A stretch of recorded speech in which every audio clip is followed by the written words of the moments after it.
ഇന്നത്തെ വീഡിയോയിലേക്ക് എല്ലാവർക്കും സ്വാഗതം. അപ്പോൾ ഇത് നമ്മുടെ കല്യാണിക്കുട്ടിയായിട്ട് അതേ കുട്ടിയുടെ മോള് അവൾക്ക് ചർമ്മമഴയൊക്കെ വന്ന് മാറി ഇപ്പം നല്ല ഉഷാറായിട്ടുണ്ട്. അപ്പോൾ അവൾക്ക് ചർമ്മമഴ വന്നപ്പോൾ ആരോ കമൻറ്റ് ചെയ്തിട്ടുണ്ടായിരുന്നു, മുറിവെണ്ണ പരട്ടണത് നല്ലതാണ്, ബോഡിയിൽ ഇങ്ങനെ മുറിവെണ്ണ പരത്തി ആ ഭയങ്കര മുരി പിടിച്ചിട്ടുള്ളതൊക്കെ മാറാനായിട്ട് നല്ലതാണെന്ന് പറഞ്ഞപ്പോൾ ഞാൻ വലിയ ബോട്ടിൽ മുറിവെണ്ണ തന്നെ വാങ്ങി അവളുടെ മേൽ നന്നായി പരട്ടി കൊടുത്തു. അതുകൊണ്ടാണോ എന്ന് എനിക്കറിയില്ല.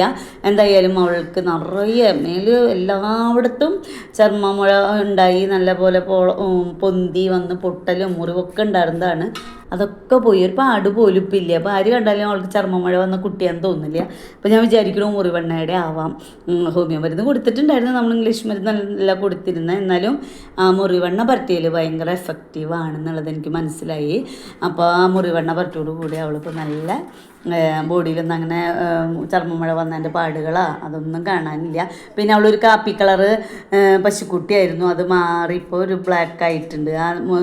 ആ ഇതുകളൊക്കെ പോയപ്പോൾ അവൾ നല്ല കറുത്ത കുട്ടിയായിട്ട് മാറിയിട്ടുണ്ട്. ഇപ്പോൾ അവളുടെ അമ്മയുടെയും ചേച്ചീൻ്റെയൊക്കെ പോലെ സുന്ദരിയായിട്ടിരിക്കുന്നുണ്ട്. അപ്പോൾ ദേവുട്ടിയുടെ അമ്മ ഒരു ഉണ്ടക്കണ്ണീന്ന് പറഞ്ഞിട്ടൊരു പശു ഉണ്ടായിരുന്നു നമ്മുടെ വീട്ടിൽ. നമ്മൾ വീഡിയോ ഒക്കെ തുടങ്ങുന്നതിന് മുൻപ് ഉണ്ടായിരുന്നതാട്ടാ. ഒരു 25 ലിറ്റർ പാലൊക്കെ ദിവസം അവൾക്ക് കിട്ടിയിരുന്നു. അവൾ കാരനാണ് നമുക്ക് പശു വളർത്തലിൽ കൂടെ ഒരു ഉപജീവന മാർഗ്ഗം ആക്കാൻ പറ്റും. നമുക്ക് അതിൽ നിന്ന് ആ പാല് കൊടുത്ത് നമുക്ക് ജീവിക്കാൻ പറ്റുമെന്നും തന്നെ തോന്നിയത് ആ പശുകാരനാണ്.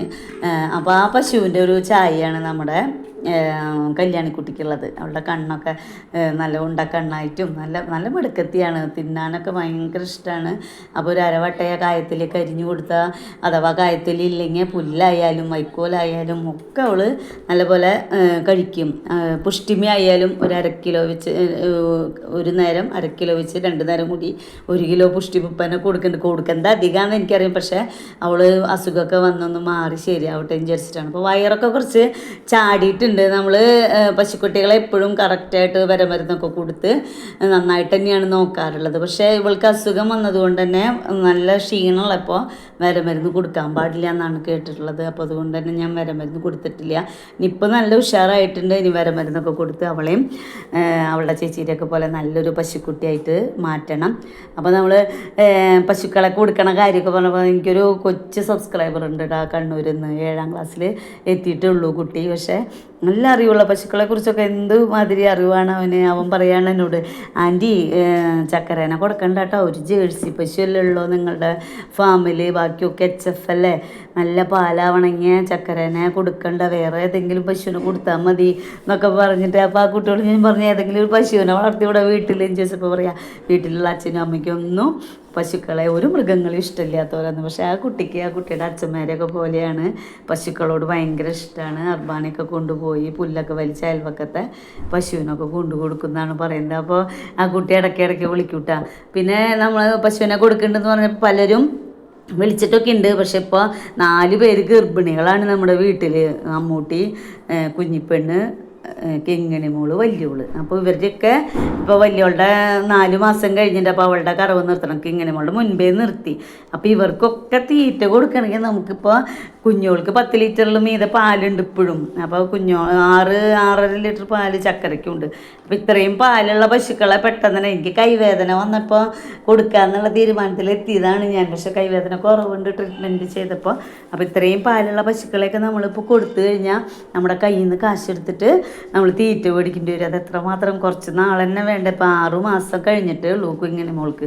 അപ്പോൾ ഇനിയിപ്പോൾ ഇത്രയും നാളൊക്കെ നമ്മൾ കയ്യിൽ നിന്ന് കാശെടുത്ത് മേടിക്കാൻ ഇപ്പോൾ പറ്റില്ല. അപ്പോൾ അതുകൊണ്ട് തന്നെ കൊടുക്കണം എന്നുണ്ടെങ്കിലും പിന്നെ അതല്ല, അവരെയൊക്കെ ഒന്ന് ഗർഭിണികളാക്കിയിട്ട് കൊടുക്കാൻ തന്നെയാണ് ഇഷ്ടം. അപ്പോൾ ചക്കരേനെ ആദ്യത്തെ കുത്തിന് ഗർഭിണിയായിട്ടില്ല.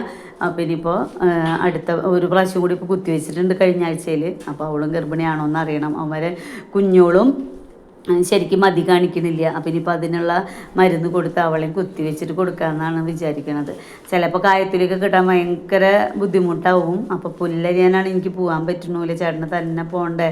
അപ്പോൾ ഒക്കെ നമുക്ക് തോന്നും ഇപ്പോൾ കൊടുക്കാൻ പശുക്കളെന്ന്. പിന്നെ കുഞ്ഞോളൊക്കെ കൊടുക്കണ കാര്യം ആലോചിക്കുമ്പോൾ അതിലേറെ വിഷമം. എന്തായാലും ആൾക്കാർ വാങ്ങാനൊക്കെ ഉണ്ട്. നമ്മുടെ സബ്സ്ക്രൈബേഴ്സായിട്ടുള്ള ഒരാൾ, ഒരു അമ്മ വിളിച്ചിട്ടുണ്ടായിരുന്നു. ആളുടെ മോൻ ഗൾഫിലാണ്, അവർ ഗൾഫിലത്തെ ജോലിയൊക്കെ നിർത്തി വരികയാണ്. അപ്പോൾ ആരെങ്കിലും പശുവിനെ എടുക്കുന്നുണ്ടെങ്കിൽ അവർക്ക് കൊടുത്തോളൂ എന്നൊക്കെ പറഞ്ഞിട്ടുണ്ട്. അപ്പോൾ പശുക്കളെയൊക്കെ വാങ്ങാൻ ആളുണ്ട്, പക്ഷേ നമുക്ക് കൊടുക്കുമ്പോൾ ഗർഭിണികളായിട്ട് കൊടുക്കുമ്പോൾ ഒരു സമാധാനം ഉണ്ടല്ലോ. അപ്പോൾ എന്തായാലും കിങ്ങിണിമോള് പ്രസവിക്കുന്നതോട് കൂടിയിട്ട് നമ്മൾ പശുക്കളെ കൊടുക്കണുള്ളൂ എന്ന് വിചാരിച്ചിട്ടുണ്ട്. അപ്പോൾ ചക്കരയും കുഞ്ഞോളൊക്കെ നിൽക്കട്ടെ അവിടെ. പിന്നെ ഇപ്പോൾ പ്രഷർ വാഷറൊക്കെ വാങ്ങിയോട് കൂടി കുറേയൊക്കെ ജോലി ഭാരം കുറഞ്ഞിട്ടുണ്ട്. അത് ഇത്തിരി മുൻപ് വാങ്ങേണ്ടതായിരുന്നു എന്ന് ഇപ്പോൾ തോന്നുകയാണ് എനിക്ക്. അപ്പോൾ നമുക്ക് കറവ് മെഷീനൊക്കെ ഇനി വാങ്ങിക്കഴിഞ്ഞാൽ അപ്പോൾ കുറച്ചും കൂടി ബുദ്ധിമുട്ട് കുറയും തന്നെ വിചാരിക്കുന്നു. നമ്മുടെ കുഞ്ഞി പശുക്കുട്ടികളൊക്കെ പ്രസവിക്കുമ്പോഴേക്കും നമുക്കൊരു കറവ് മെഷീനും കൂടി വാങ്ങണം. അപ്പോൾ ഇതൊക്കെയാണ് വിശേഷങ്ങൾ. പിന്നെ മഴ പെയ്തത് കൊണ്ട് തന്നെ ഇപ്പോൾ ചൂട് ഇത്തിരി കുറവായിട്ടുണ്ട്. കുഞ്ഞുങ്ങൾക്കാണ് ചൂട് വരുമ്പോൾ ഭയങ്കര ബുദ്ധിമുട്ടും വൈകുന്നേരം കിടക്കലുമായി എന്നൊക്കെ വെള്ളം വരും. അവൾക്ക് ചൂട് തീരെ പറ്റില്ല.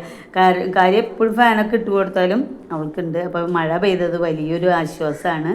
അപ്പോൾ തണുപ്പ് വന്നാൽ പശുക്കൾക്കൊക്കെ ഭയങ്കര ഇഷ്ടമാണ്. അവർ നല്ലപോലെ കിടന്ന് വിശ്രമിക്കുകയൊക്കെ ചെയ്യും. അപ്പോൾ അടുത്ത വിശേഷങ്ങളുമായി അടുത്ത വീഡിയോയിൽ കാണും വരെ ബൈ.